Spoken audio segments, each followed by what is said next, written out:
We're going to take a look today at Marine Worlds and Ark Nova expansion, reboxing and previewing it here on Legendary Tactics.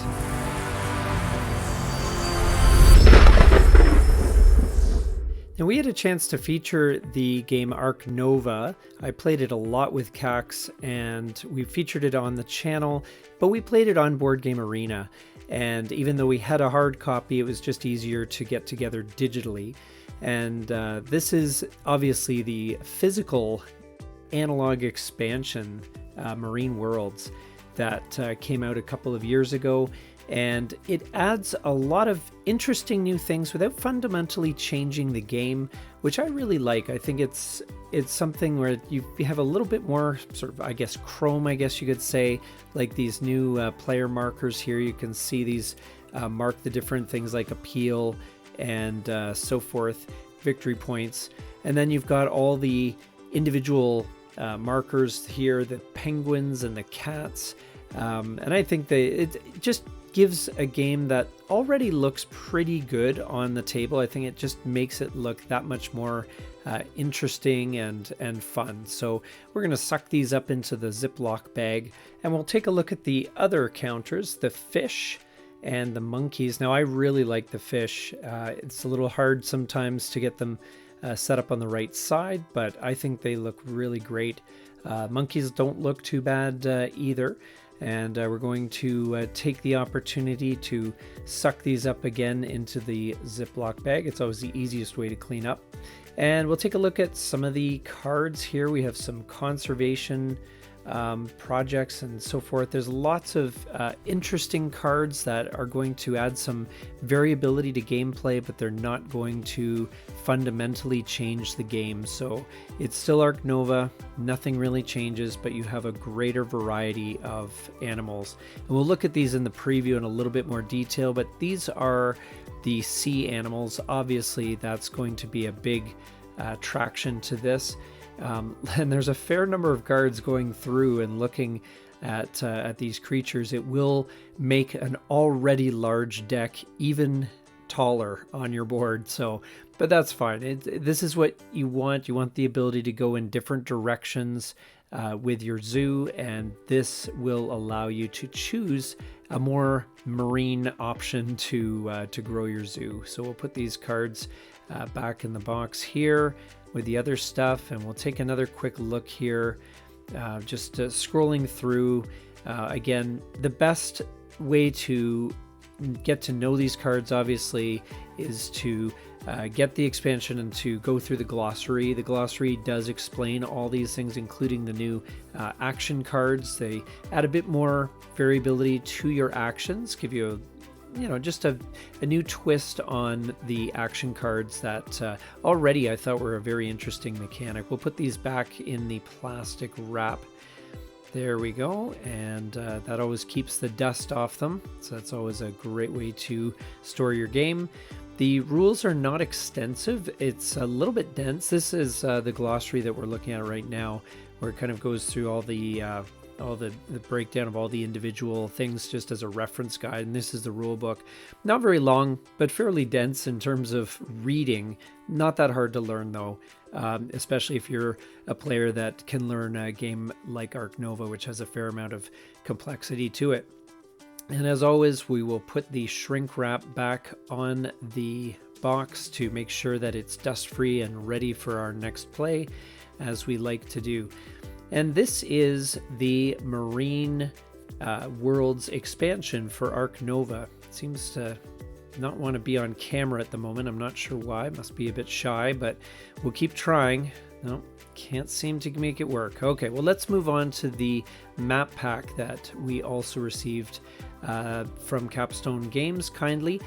And this is a set of 4 map cards, double-sided, with different layouts to either give you more of a challenge or just make things more interesting, give you a little bit more variety in play. You can kind of get a sense of how they work there. They aren't specifically geared towards the Marine Worlds expansion. They just happen to be that we got this along with the Marine Worlds. And so just if, again, a lot of people, I think, get a bit tired of the same maps and always playing with the same layout and want a bit more of a challenge, and kind of, it's almost like you're building a puzzle and placing your enclosures in a way that fits around the rocks and the water and so forth. So this will give you a bit more of a challenge that way, and just give a bit more variety to the gameplay. So if you're already kind of tired of the original maps in the base game, you might want to take a look at this map pack expansion. I believe there are others as well, and there's a little bit of rules and explanation there as well, just to clarify some things. But otherwise, just an envelope. We'll just put that back in the envelope and seal it back up. And that was the map pack. And now we'll go into the preview. Okay, we're going to take a closer look at Marine Worlds and Ark Nova expansion. So first of all, I know these were catching your eye. We have some cool little penguins. We have a cat, I believe. We have fish. All right, suits the theme of this expansion here. And we also have monkeys, as well as counters for the other various things that you're going to need to play the game. These are alternate tokens, basically. So if you want to spice up your game, these tokens are what you use to do that. One of the things that's changed in this expansion is the association board, and we have a new token here. It provides a research token, but also provides what they call generic university, and this provides an animal icon for your zoo. And so what you can do, you can only have one of these, but what you can do is you can use it to kind of customize your zoo, make it a bit more focused in a specific animal type. So the procedure for this one is you would take this option, move it off the association card, and let's say I want to take a primate icon for my zoo. I get to add this to my player board, but also I get to draw cards until I get a primate as well. This gets added to my hand, and if I draw any other cards along the way, those get put on the bottom of the deck. But it's another advantage to taking one of those new generic universities. So the expansion also has different versions of the action cards, and some of them are pretty neat. You can see the bonus. It's at the top left corner here. Essentially, it summarizes it for you. In this case, the first animal you play costs 2 less. They have some neat things where you can actually, for example, build over 1 rock or water space as part of your build action. It costs you another 2, but that can be useful. And they just have various kind of different changes.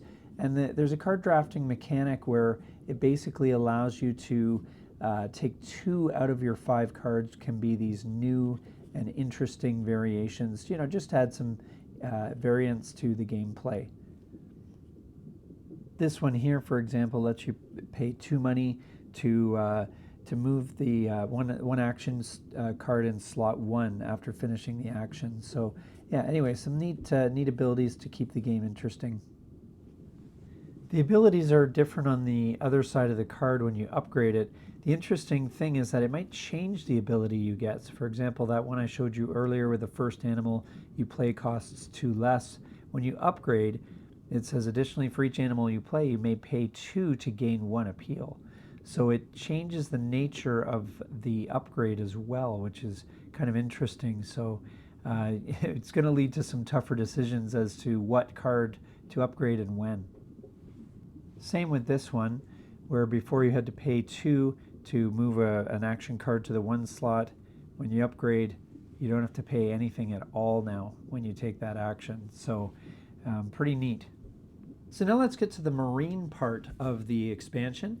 There are some new animals introduced that are indicated by this octopus icon, and these are sea animals, and they are typically housed in aquariums. And we have 2 types. There's one that fits 5 and another that fits 2. And they work a lot like the aviary or the reptile enclosures in terms of gameplay. Now you can't build more than a maximum of 1 of each of these, so you're not going to be able to turn your entire zoo into an aquarium, but definitely you can add them into the mix. And there's a special rule that when you build your first aquarium, you can immediately move animals that were accommodated elsewhere into that aquarium. That only happens on your first aquarium build, however. Now, sea creatures generally can't be housed anywhere else, and you can see how the number here is in red, and it's got a dark number, so you can't put the seahorse in a normal enclosure. It needs to be in an aquarium, but it only uses up one space, one spot with in terms of size, and you only need to place one token on the aquarium piece here. It's also interesting that you can get multiple icons from a given animal card. So for example, this Caribbean reef shark it provides a predator icon as well as the sea animal one. And we've got some creatures that can be accommodated in either the aquarium or the reptile house. And it's important to note, though, you can't split your cubes between the two. You have to pick one or the other. As you can see, there's a bunch of cool new animals to explore. Not just marine ones, but there's some other ones as well that they've added in. And they've added some new final scoring cards as well to make the end game more interesting. They've also altered some cards as well because of the new animals that have been added into the mix. There's also a new conservation card as well as a couple of modified ones. And also we've got a bunch of new stuff just mixed in just to make the game feel fresh again if you've played a lot of Ark Nova as I have. There's also a couple new mechanisms, for example the wave icon, which helps to refresh the card row that you can snap cards from. There's also some other effects as well with these things called reef dwellers, where they have a compounding effect the more of them that you have in your zoo. And we have some new enclosures, including like a dinosaur dig, I believe that is. And we've got some additional kiosks that are added in based on the animals that are played. We also have some stuff for the solo mode. And there's also some extra bonus tiles just to make the game more varied, especially if you have played a lot of this game. It just helps to refresh it a little bit. And here's an overview of the stuff that you'll get in this expansion. And what I've heard of it is that it's a nice addition, but it's not too overwhelming. It just kind of spices the game up without a lot of extra rules or anything that you need to worry about. I've yet to get this to the table. My Ark Nova gaming group has been notoriously hard to pin down lately, but I'm looking forward to giving this one a try soon. And especially since the good folks at Capstone Games were kind enough to send along Zoo Map Pack 2, which gives a bunch of different maps to keep the game interesting. I can't wait to give these a try. They got some interesting layouts, as you see. And this was the Marine Worlds expansion for Ark Nova, as well as a quick glimpse at the Zoom Map Pack 2. I hope you enjoyed this, and I hope you have a chance to give this a try. If you're playing a lot of Ark Nova and want to mix it up a little bit, I think this will do the trick. Thank you so much for watching. This is Legendary Tactics.